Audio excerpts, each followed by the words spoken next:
မနေ့ကသတင်းမှာကျွန်တော်ကြည့်လိုက်ရပါတယ်ရုပ်ရှင်မင်းသားကြီးတယောက်ပြောတဲ့စကားကောင်းကောင်းမကောင်းကောင်းငါကောင်းဆောင်အပေါ်မှာပြောထားပါသေးတယ်မှန်မှန်ငါနိုင်ငံဆိုးဆိုးမဆိုးဆိုးငါလူမျိုးကောင်းကောင်းမကောင်းကောင်းငါကောင်းဆောင်โอเคပါ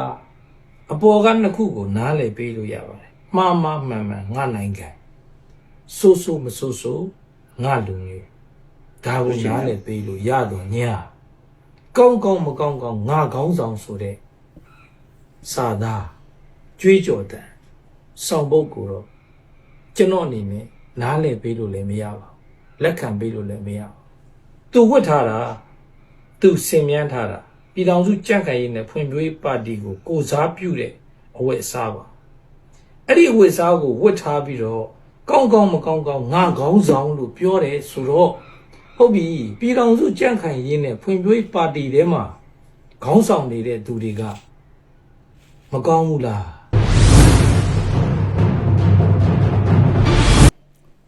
မင်္ဂလာပါအာစီနန်တော် YouTube channel ကနေကြိုးဆိုပါရစေ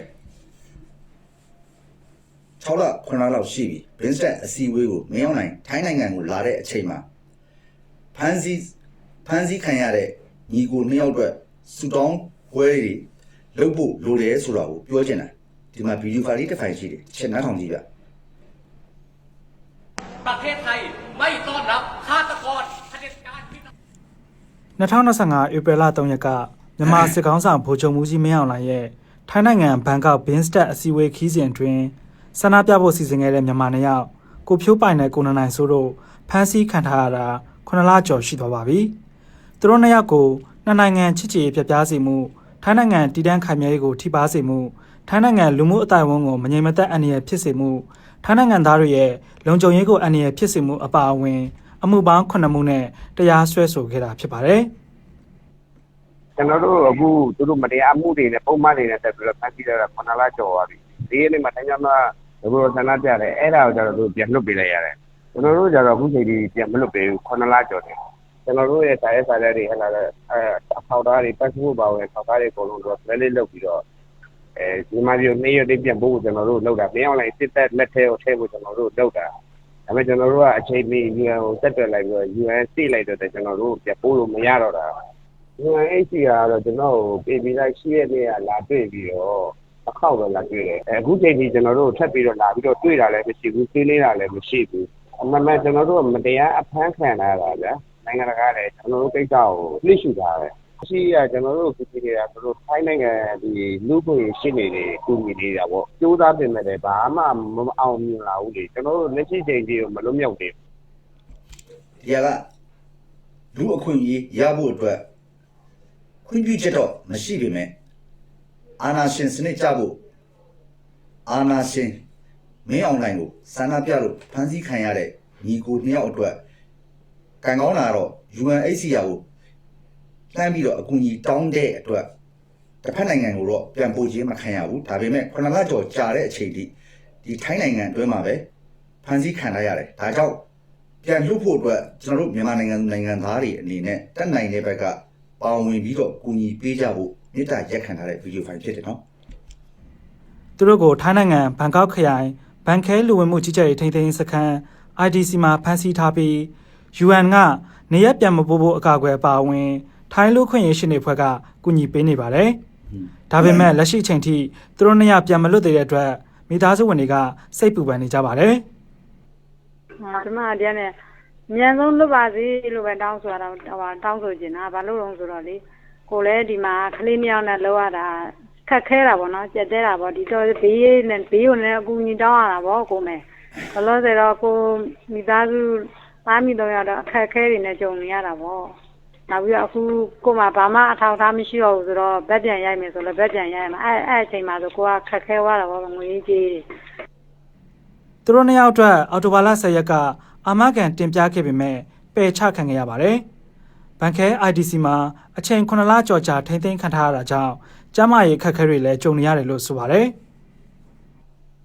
ဒီထက်မှကျွန်တော်တို့ကြုံရတဲ့အခက်အခဲကတော့ဒီမှာပေါ့နော်ကျွန်တော်တို့ဒီကျန်းမာရေးအတွက်အဆင်မပြေပေါ့နော်ရားနာတွေပေါက်တယ်ပေါ့နော်တခြားအခက်အခဲတော့ကျွန်တော်တို့ဒီထက်မှပေါ့ကြာနေပေါ့နော်ကျွန်တော်တို့အပြင်ကိုထွက်ရှင်နေပေါ့နော် သူတို့ကကျွန်တော်တို့ပေါ့ဒီအမကန်ကိုမပေးတဲ့အတွက်ကျွန်တော်တို့လည်းပေါ့နော်စိတ်ညစ်နေပေါ့စဉ်းစားခက်တယ်မိသားစုဝင်တွေနဲ့ဟုတ်ကဲ့အဆက်တွေရပါတယ်ဟုတ်ဒီပြန်ရဖို့တော့ကျွန်တော်တို့ပေါ့နော်သူအမကန်ကိုပေးစေချင်တယ်သူတို့ကဒီပြည်နေလန်ပေးတဲ့အနေထားဆိုတော့တခြားတနေရာဟိုပဲသူတို့ဒီကနေထွက်ခွာဝမပြုမယ်လို့အဲ့လိုထင်တာသူတို့ဒီထိုင်းနိုင်ငံမှာတွက်မှာဆက်ရှိနေမှလားဆိုတော့ကျွန်တော်တို့မသိရဘူး Thai Immigration Detention Center ဟာထိုင်းလူဝင်မှုကြီးကြပ်ရေးထိန်းသိမ်းရေးစခန်းဖြစ်ပြီးနိုင်ငံသားတွေပြစ်ဒဏ်ကြခံပြီးတဲ့နောက်မိခင်နေရနိုင်ငံစီကိုအသီးသီးပြည်နှင်ဒဏ်ပေးတယ်လို့လည်းဆိုပါတယ်။ IDC Center မှာထိန်းသိမ်းထားတဲ့မြန်မာနိုင်ငံသားတွေကိုလည်းထိုင်းအာဏာပိုင်တွေကမြန်မာစစ်တပ်အာဏာပိုင်တွေလက်ထဲဓာတ်ရိုက်လွှဲပြောင်းပေးနေတယ်လို့သိရပါတယ်ခင်ဗျာ။ ဒါဒီကောင်ကရနောင်းမှာဒီကနေဒီတောင်ပိုင်းဘက်ကိုဖမ်းမိတယ်ဆိုရင်ရနောင်းဘက်ကိုပြန်ပြီးလွတ်တဲ့ဟာအခုဖမ်းဆီးရမိတဲ့ညီကို2ယောက်ရဲ့မိသားစုမှာလည်းအခက်အခဲတွေဖြစ်နေပါတယ်ဒီအခက်အခဲတွေဖြစ်နေတဲ့အရာကိုလည်းကျွန်တော်မြန်မာနိုင်ငံသားတွေအနေနဲ့တက်နိုင်တဲ့ဘက်ကပါဝင်ကူညီအားဖြည့်ပေးကြပါလို့မြစ်တာရက်ခံတယ်ဒီအကြောင်းအရာနဲ့ပတ်သက်ပြီးဒီမှာသူတို့အဖွဲ့အစည်းနဲ့ပတ်သက်ပြီးလိုက်ပြီးတော့အကူအညီလက်ခံနေတဲ့အဖွဲ့တွေလည်းရှိပါတယ်ဗျာနော်ဒါကကျွန်တော်တို့အာဏာရှင်စနစ်ကြောက်ဖို့အတွက်မင်းအောင်လိုင်းဘင်းဆက်အစည်းအဝေးလာတာကိုစန့်ကျင်ပြီးတော့တကူတော်တွေဆန္ဒပြကြတဲ့ညီကိုတွေအတွက်တော့ကျွန်တော်တို့ကလေးစားပါတယ်ကျွန်တော်တို့လည်းတက်နိုင်တဲ့ဘက်ကနေပါဝင်ကူညီအားဖြည့်နေပါတယ်နော်အခုအဲ့လိုပဲမြန်မာနိုင်ငံအတွင်းမှာတယောက်တည်းတစ်ဖွဲ့တည်းပြိုင်ပြီးတော့အာဏာရဖို့အတွက်သူဝနာကွင်းမှာသူကတင်ငန်းကျိုးသူဝနာကွင်းမှာချက်ခိုင်ရေးနဲ့ဖွံ့ဖြိုးရေးအတင်းကနေသူတို့မဲဆွယ်စီယုံရေးပွဲလုပ်တယ်အဲ့ဒီပွဲမှာဗာတနာတွေဖြစ်တယ်ကျွန်တော်ဖတ်ပြမယ်ဒါပေမဲ့အဲ့ဒီမှာသူဂရိခေါင်ကြီးပေးခဲ့တဲ့ဥခင်ကြီးကတော့ဥတော်သူဘယ်နှချက်အထိုးခံပြီးတယ်တော့မသိဘူးစိတ်ကူးလေးရနေပေါ့တကယ်တော့သူအထိုးခံရမယ်ဆိုရင်တော့ဖတ်ပြမယ်ရန်ကုန်သင်္ကန်းကျွန်းနဲ့သူကအာဂါသာယုံတစ်တွေနဲ့နိုဝင်ဘာ19ရက်နေ့ကကျန်းဖို့ပါတီခင်ကြီးမဲဆွယ်ပွဲကျင်းပခဲ့ပါတယ်တဲ့ပွဲအတွက်နေစားက2000ပေးမယ်ဟုပယံနေစားလူသမားများကပြောတယ်တဲ့နော်တို့တော့တဲ့ပွဲပြီးနောက်2ရက်ကျော်စီအထိတချို့ကတဝက်သားရတချို့ကအကုန်လုံးမရဘူးတဲ့ကားပေါ်တက်တဲ့အချိန်မှာ9000ပေးတယ်တဲ့9000ပေးပြီးကြံ1000ခွဲကိုမပေးတော့ဘူးလို့အဲ့အစည်းအဝေးဒီမဲဆွယ်စည်းရုံးမှာလိုက်ခဲ့တဲ့လူတွေကပြောတာပေါ့နော်ထမင်းမှုတော့လူတိုင်းရတယ်ဒါပေမဲ့ငွေကမရဘူးတဲ့လိုက်ခဲ့သူကပြောတယ်တဲ့မြောက်ကလာပရွှေပြည်သာစတဲ့အချို့မြို့နယ်များမှာလူငယ်များလဲထမင်းမှုပါတီဝစ်စုံသာရတယ်တဲ့ဂတိထားသမျှနေစားကမရသေးဘူးသက်ဆိုင်ရာသတင်းဌာနကိုပြောကြားခဲ့တယ်တဲ့မဲဆွယ်ပွဲအတွက်မြို့နယ်ပါတီများကလူစုဆောင်းပြီးကားစီစဉ်ပေးတယ်လို့လည်းသိရတယ်ပွဲအတွင်းဥခင်ပြောတဲ့စကားတွေတဲ့ပေးထားသောဂရီတွေမလိုက်နာနိုင်ရင်လက်သီးနဲ့ထိုးနိုင်ပါတယ်တဲ့ဝန်ထမ်းများအခမဲ့သူစီးရုံးနေဟိုင်နော်ဝန်ထမ်းများအားအခမဲ့ခီးသွားလာခွင့်ကုန်စည်နှုန်းကျဆင်းရေးလေသမားကျွေးမိတန်လျာကင်းရှင်းစေရေးပြည်ပသွားခွင့်အတွက်အခွန်ကင်းလို့ခွင့်အလောက်ကိုင်းအခွင့်အရေးများစသည်တို့ကိုမလုံးကြီးပေးပြီးတော့တက်ရောက်လာတဲ့ပြည်သူတွေကိုစီးရုံးတယ်တက်ရောက်လာတဲ့ပြည်သူတွေကလည်းရွေးကောက်ပွဲဆိုတဲ့အရာကြီးကိုစိတ်ဝင်စားတဲ့အတွက်မြန်မာနိုင်ငံတလျားမှာလိုက်ပြီးမဲဆွယ်စီးရုံးနေတဲ့ပါတီတွေဘယ်သူမှလှည့်အောင်မကြည့်ဘူးလှည့်မကြည့်တဲ့အတွက်ငွေ2000ပေးမယ်ဆိုပြီးတော့ခေါ်လာတယ်ဂရိကဝိတ္တိပြုတယ်အခုပတ်စံမရတဲ့လူကပုံများတယ်ငါကားပေါ်တက်ပြီး9000ပဲရတဲ့လူကပုံများတယ်ဒါဆိုရင်ဒီအဖွဲ့အစည်းတရက်ကလူတွေကစကားကိုလွယ်ပြောပြီးဒါတော့ဟိုတည်းကပြောပါတယ်လန်ချန်ကင်းအောင်သိန်းသိန်းလို့ तू မဲရရင် तू ဘာယာရူရလာရင်ဘယ်လိုလုပ်ပေးမယ်ဆိုတဲ့အရာမျိုးတွေအခုအချိန်ထိဆက်ပြီးတော့ဒီလိုရုံမှရက်ဆက်တဲ့ကလိန်ကချင်းနီးတွေကိုကျင့်သုံးနေတဲ့အဖွဲ့အစည်းသာလွတ်တော်တဲ့ကိုရောက်သွားပြီးအစိုးရတရက်ဖြစ်လာမယ်ဆိုရင်သူတို့ပေးခဲ့တဲ့မလုံးစကလုံးတွေဟာဒီလိုစာရွက်ပေါ်မှာပဲကြံတော့မယ်အနေထားဒီလိုကြံတော့မယ်အနေထားမျိုးကိုပြည်သူကလည်းလိုက်ပါနိုင်စွမ်းရှိသလားဆိုတော့မရှိဘူးလိုက်ပါတဲ့လူတွေကလည်းအေးတထည်ရတယ်စားဝတ်နေရေးအတွက်နေစားကရတယ်ဆိုတဲ့ပုံစံမျိုးနဲ့လိုက်ပါတဲ့လူတွေကြီးပဲဒီအရာတွေအပေါ်မှာသူတို့ဘက်ကတော့စင်ကြီးစနက်ပေါင်းများစွာတော့ပေးနေတာပဲဒါပေမဲ့အမြဲတမ်းဟာတာကားတွေရိုက်နေတဲ့မြန်မာနိုင်ငံအတွင်းကအာဏာရှင်အလိုတော်ကြပါတီတွေကတော့နေ့တိုင်းဟာတာကားတွေရိုက်နေတယ်အဲ့ဒီနေ့တိုင်းဟာတာကားတွေရိုက်နေတဲ့အထက်မှာမှဒီမှာကြည့်ခွင်းနဲ့ကောင်ကိုက်ပြီကျွန်တော်ဖွင့်ပြမယ်မြတ်စွာဘုရားလက်ထက်ကနှုတ်နဲ့ပြောမြတ်စွာဘုရားလက်ထက်တဲ့မူသူတွေပြန်လာနော်တန်းစာဘုရားပြောတာကျွန်တော်ပြောတာမဟုတ်ခေါ်တာမဟုတ်ဘူးအဲ့ဒီကတရုပ်ဆောင်နဲ့တကယ်တရုပ်ဆောင်ကောင်းတာ တကယ်ကိုရုပ်ဆောင်တာဒီကောင်းနေ မွေးစေပါကိုပြစ်မမင်းခင်မွေးစေပါခိုင်းတင်တယ်အဲ့လိုပဲဒီကျေးဇူးရှိရလို့ဆိုကားလို့ရမှာလားစစ်တပ်ကျေးဇူးကျွန်တော်မှရှိတယ်လေကျွန်တော်စစ်တပ်ကိုပြောတာနော်ကိုလိုပေးတာပြတီကိုပေးတာဒီစစ်တပ်ကဒင်းရုပ်စစ်သင်းချမ်းကနေပြီးတော့မှကျွေးတဲ့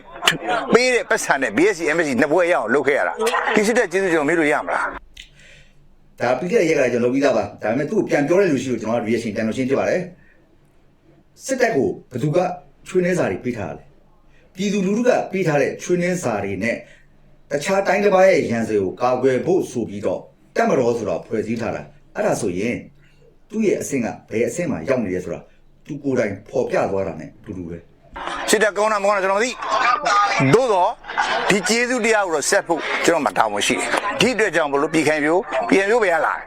စစ်တပ်ကပဲလာတာပဲလေဒါကြောင့်မလို့ကျွန်တော် ပြည်သူကပေါက်ဖွာလာတဲ့ပါတီ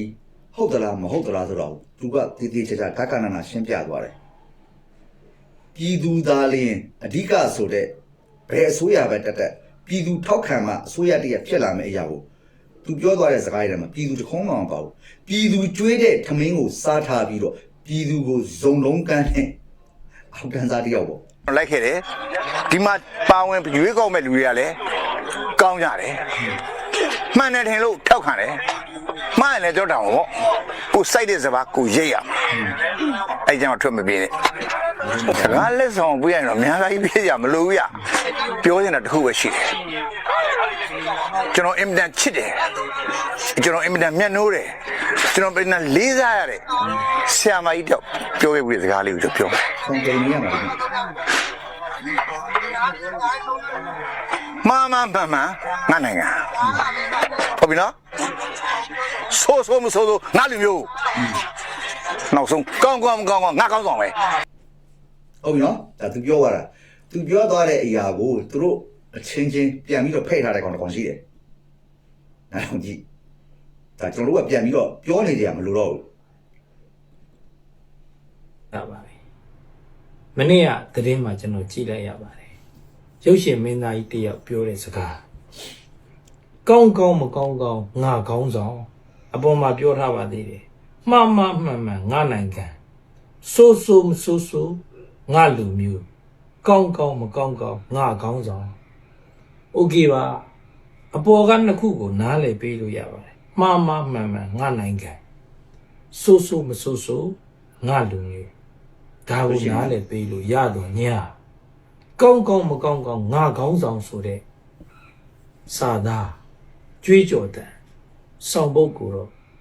ကျွန်တော်အနေနဲ့နားလည်ပေးလို့လည်းမရပါဘူးလက်ခံပေးလို့လည်းမရပါဘူးသူဝတ်ထားတာသူစင်မြန်းထားတာပြည်ထောင်စုကြံ့ခိုင်ရေးနဲ့ဖွံ့ဖြိုးရေးပါတီကိုစားပြုတဲ့အဝတ်အစားပါအဲ့ဒီအဝတ်အစားကိုဝတ်ထားပြီးတော့ကောင်းကောင်းမကောင်းကောင်းငါကောင်းဆောင်လို့ပြောတယ်ဆိုတော့ဟုတ်ပြီပြည်ထောင်စုကြံ့ခိုင်ရေးနဲ့ဖွံ့ဖြိုးရေးပါတီထဲမှာခေါင်းဆောင်နေတဲ့သူတွေကမကောင်းဘူးလားခေါင်းဆောင်ဆိုတာဘယ်သူကိုရည်ညွှန်းကျင်တာလဲပါတီဥက္ကဋ္ဌကြီးကိုရည်ညွှန်းကျင်တာလားပါတီရဲ့ထိပ်သီးပိုင်းမှာဥဆောင်နေကြတဲ့ခေါင်းဆောင်ပိုင်းအကုန်လုံးကိုရည်ညွှန်းကျင်တာလားကောင်းကောင်းမကောင်းကောင်းငါခေါင်းဆောင်လုပ်လို့မရပါဘူးမကောင်းဘူးလားမကောင်းတဲ့သူကိုကျွန်တော်တို့ခေါင်းဆောင်နေရာမှာထားလို့မရပါဘူးတိုင်းပြည်ကိုခေါင်းဆောင်ဖို့ရွေးချယ်တဲ့နေရာမှာမကောင်းတဲ့သူတွေကိုရွေးချယ်လို့မရပါဘူးလူကောင်းတွေကိုပဲရွေးချယ်ရမှာပါလူကောင်းတွေကိုရွေးချယ်မှတိုင်းပြည်ကောင်းမှာပါအဲ့ဒီတော့ကောင်းကောင်းမကောင်းကောင်းငါကောင်းဆောင်ဆိုတဲ့စကားကျွန်တော်လက်မခံပါဘူး โอเคနော်ဒါသူတို့အချင်းချင်းပြန်ပြောတဲ့စကားတွေဒီနေရာမှာကျွန်တော်တို့ဘုဟုတုတရရတဲ့တစ်ခုရှိတယ်သူတို့နှစ်ယောက်စလုံးကလူပညာတဲ့တွေတရုပ်ဆောင်ဆိုတဲ့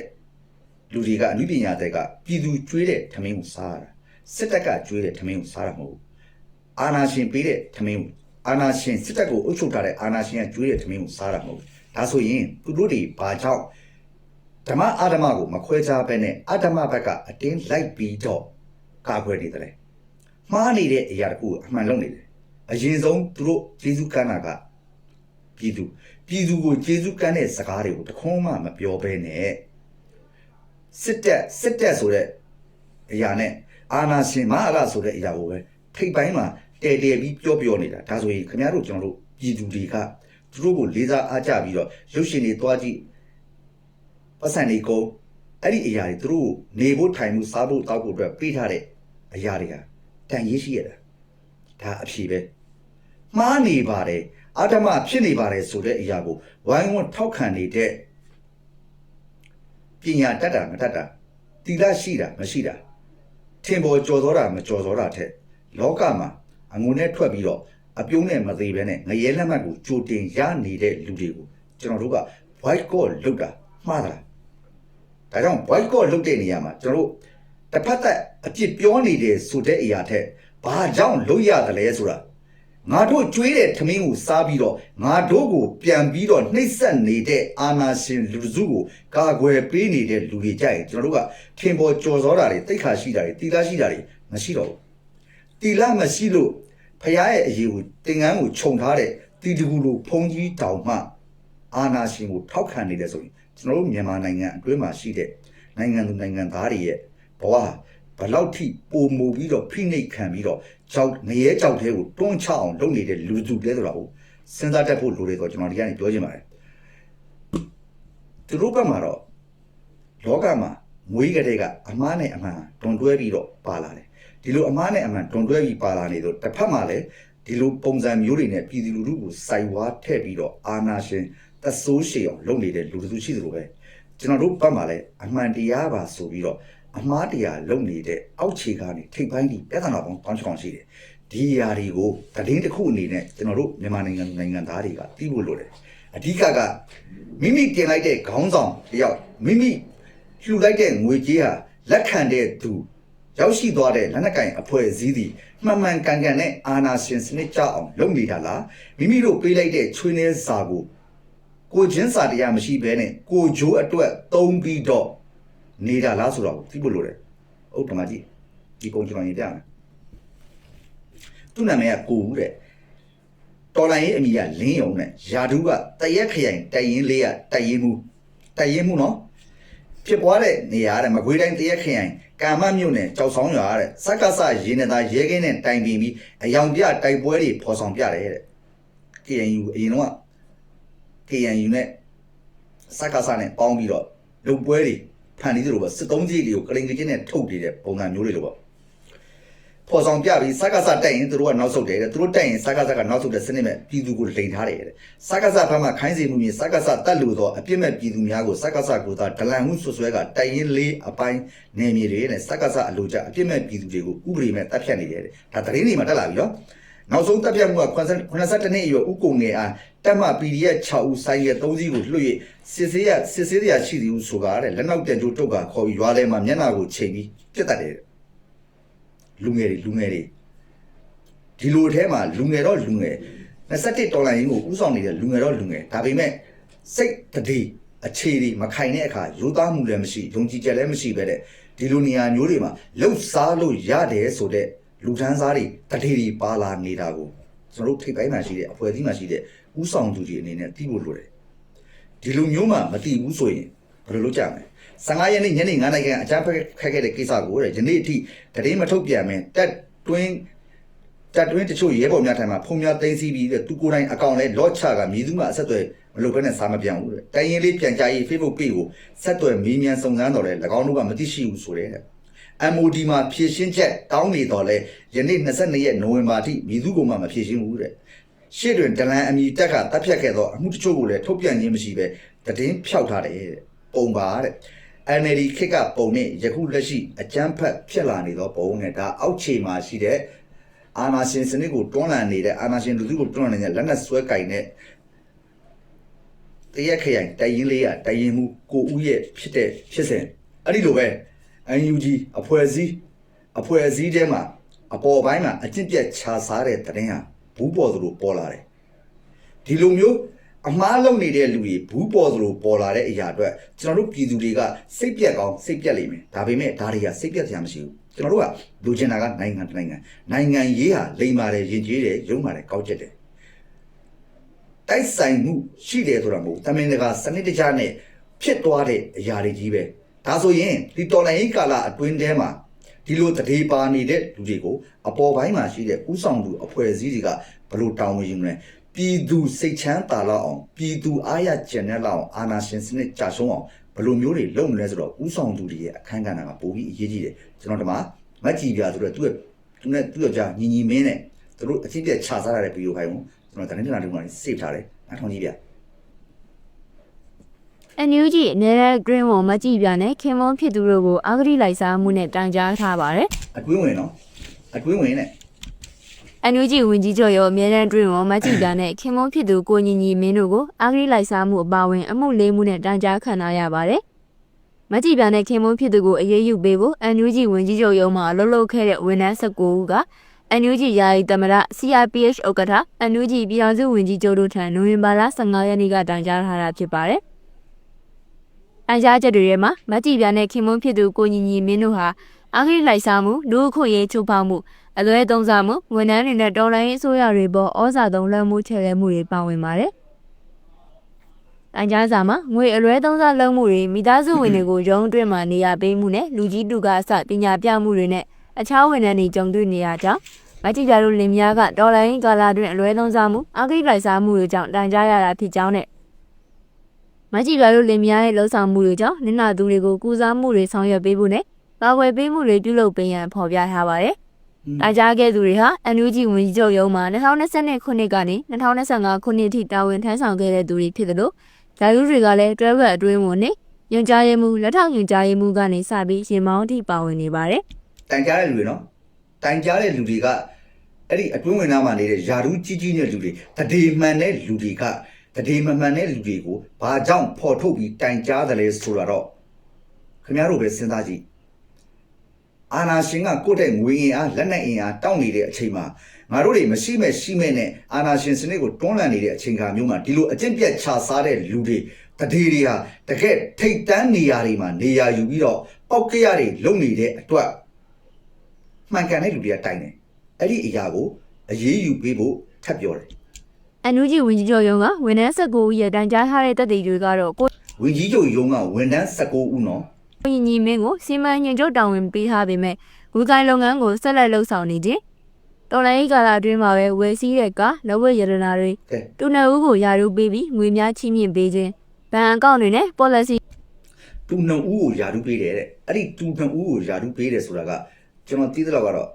ကျွန်တော်ဆန်နိုင်အောင်တဲ့အချိန်ခါမျိုးမှာဟဲ့အောင်မင်းတို့တွေအကုန်လုံးကဒီလောက်ကမှာပဲလုပ်နေကြတာလားမင်းတို့တွေအကုန်လုံးကဒီကုန်းလန်းပို့ဆောင်ရေးမှာပဲလုပ်နေကြတာလားဝင်ကြီးထားနိုင်မှာဟုတ်တယ်လေငါတို့အမျိုးတွေကြီးပဲအကုန်လုံးနဲ့ဘယ်လိုလဲဆိုတော့နီးစက်ရကိုခေါ်ပြီးတော့ဆွဲထည့်တာအဲ့လိုနီးစက်ရကိုခေါ်ပြီးဆွဲထည့်တဲ့အတွက်အာနာရှင်စနစ်ဟာပို့ပြီးတည်မြဲလာတယ်ဘာကြောင့်လဲဒီဝင်ကြီးဌာနတစ်ခုမှာဥပမာရကုန်းလန်းပို့ဆောင်ရေးဘဏ္ဍာကုန်းဝင်ကြီးဌာနတစ်ခုမှာသူတို့ရဲ့နိုင်ငံတိုင်းခရိုင်မြို့နယ်ရက်ကွက်ကြေးရွာအဆင့်ထိသူတို့ group ဖွဲ့နဲ့နေတဲ့အတွက်ဒီဝင်ကြီးဌာနကနေပတ်စံအလကားအချောင်ရပြီဆိုတာနဲ့ဒီလူဒီဟာနောက်ထပ်တက်မဲ့အစိုးရတရက်နောက်ထပ်တက်မတော်ရဲ့အောက်မှာအရန်အသင့်ဖြစ်နေတဲ့ကြံ့ခိုင်ရေးပါတီဝင်တွေအားလုံးဖြစ်ကုန်တယ်အဲ့ဒီအတွက်သူတို့ကအားလုံးနှုတ်ပိတ်သွားတယ်ဘာကြောင့်လဲဆိုတော့စားဝတ်နေရေးဆိုတဲ့အရာကိုမတမာတဲ့နီးနဲ့လဲလေတယ်ဒီလိုမတမာတဲ့နီးနဲ့လဲလေတဲ့အကျင့်ဇိုးတွေဟာဒီအကျဉ်းစိုးတွေကိုပြင်မယ်ဆိုတဲ့ကိုအစိုးရတရက်ရဲ့တကယ်ထိပ်ပိုင်းနေမှာနေရာတက်ယူလာတဲ့အခါကျတော့ဘာတွေဖြစ်ပြီလဲ ယူနစ်မှန်မှန်ငွေပေးသွင်းခြင်းအိမ်မွေးခွေးမွေးနေ့ပွဲကျင်းပခြင်းရုံးကအသုံးပြုပြီးအိမ်မွေးခွေးတွေနဲ့အတူလူငင်းခံထွက်ခြင်းဝန်ထမ်းတွေပေါ်နဲ့ဌာနအတွင်းမှာဆက်ဆံပြောဆိုတာတွေနဲ့တမရယုံတွင်မယုံကြည်ရကြောင်းတွေပါဝင်ပြီးဗန္ဒာရေးကိစ္စတွေကိုလည်းစည်ရင်အတိအကျမဖော်ပြဘဲဆောင်ရွက်ကြခြင်းတွေဖြစ်တဲ့အကြောင်းတွေပါဝင်ပါတယ်ဒီလိုတိုင်ကြားမှုတွေကိုမကြည့်ပြဘက်ကတော့တိုင်ကြားချက်တွေကစနစ်တကျစီစဉ်ထားတဲ့ပုံကိုယ်ရေးတိုက်ခတ်မှုတွေဖြစ်ကြောင်းနဲ့ NUG ဝန်ကြီးချုပ်ရုံးနာမည်တက်ပြီးလွဲမှားတဲ့စုဆွဲချက်တွေနဲ့နိုင်ငံရေးတိတ်ခါကြခြင်းဖြစ်တယ်လို့ပြောထားတဲ့အပြင်ဒီလိုတိုင်ကြားမှုကိုလက်မခံနိုင်တဲ့အကြောင်းသူမရဲ့လူမှုကွန်ရက်မှာဖော်ပြထားပါတယ်။အဲ့ဒီတော့လည်းတာဝန်ရှိသူတွေအနေနဲ့စုံစမ်းစစ်ဆေးမှုတွေကိုအမြန်ဆုံးပြုလုပ်ပေးဖို့နဲ့မကြည့်ပြဘက်ကလည်းအပြည့်အဝပူးပေါင်းဆောင်ရွက်သွားမှာဖြစ်တယ်လို့ဖော်ပြထားပါတယ်။စုဆွဲချက်တွေအကုန်လုံးကလည်းအချိန်မြင့်မရှိတဲ့စုဆွဲချက်တွေဖြစ်တယ်လို့သူမကဆိုပါတယ်။ကဲဒါက NUG ရဲ့ဝန်ကြီးရုံးမှာဖြစ်တဲ့ပြဿနာဝန်ကြီးဌာနမှာဖြစ်တဲ့ပြဿနာဒီဝန်ကြီးဌာနမှာဖြစ်တဲ့ပြဿနာကိုဥဆောင်တဲ့အဖွဲ့အစည်းမှာရှိတဲ့ဥဆောင်သူတွေကဘယ်လိုကိစ္စမျိုးနဲ့ပြည်သူစိတ်ကျဉ်တဲ့လောက်အောင်ရှင်းမလဲစစ်အနိုင်တိုက်ရေးကိုဖော်ဆောင်ရမယ့်အစားမလိုလားအပ်တဲ့တဒေပါနေတဲ့လူတွေကိုအောက်ချိန်မှာပြန်ပြီးရှင်းနေရတယ်တော်လှန်ရေးတ နတ်မရှိရင်အိုနီခဲနဲ့ထွေရမယ်အချိန်ခါမျိုးမှာတနတ်ကိုထိုင်ဆောင်နေရင်းနဲ့တနတ်ဝေတဲ့ပတ်စံကိုဘုံနေတဲ့လူဒန်းစားတွေပါနေတယ်ဆိုတာဒီလိုသတင်းတွေကနေအများကြီးတွေ့ကြုံရတယ်ဒီအရာတွေအပေါ်မှာလည်းပြည်သူတွေအနေနဲ့စိတ်ပြတ်အားလျော့ခြင်းမရှိဖို့ကျွန်တော်ဒီနေရာတွေမြစ်ကြကြတယ်ငကန်းသွားရင်မဆွေလာလိမ့်မယ်အာနာရှင်စနစ်ကြာရှုံးဖို့လားအဓိကတွေးထားပညာတက်တာမတက်တာဘွဲရတာမရတာချမ်းသာတာဆင်းရဲတာညံကောင်းတာမကောင်းတာတဲ့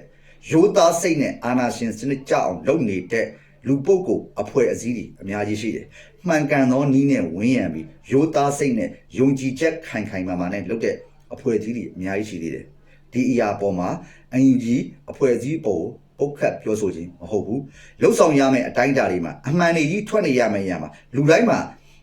အမှားတော့မကင်းဘူးအဲ့ဒီအမှားတွေတဲကမှတကယ်ထိပ်ပိုင်းနေရာတွေမှာဖြစ်ပျက်နေတယ်ဆိုတာဟာမကြည့်ပြသူပြန်ပြောသလိုပဲတော်လန်ရေးရဲ့ပုံရိပ်ကိုကြားတယ်အစိုးရရဲ့ပုံရိပ်ကိုကြားတယ်ဒါဆိုရင်အဲ့ဒါဥဆောင်သူတွေရဲ့အခန်းကဏ္ဍအရေးကြီးတယ်ဒါဆိုရင်ပြည်သူစိတ်ချမ်းသာအောင်ဘယ်လိုတွေလုပ်နေမလဲကျွန်တော်တို့ပြည်သူတွေကတော့စောင့်ကြည့်နေမယ်အားလုံးကောင်းမလေးပါဗျ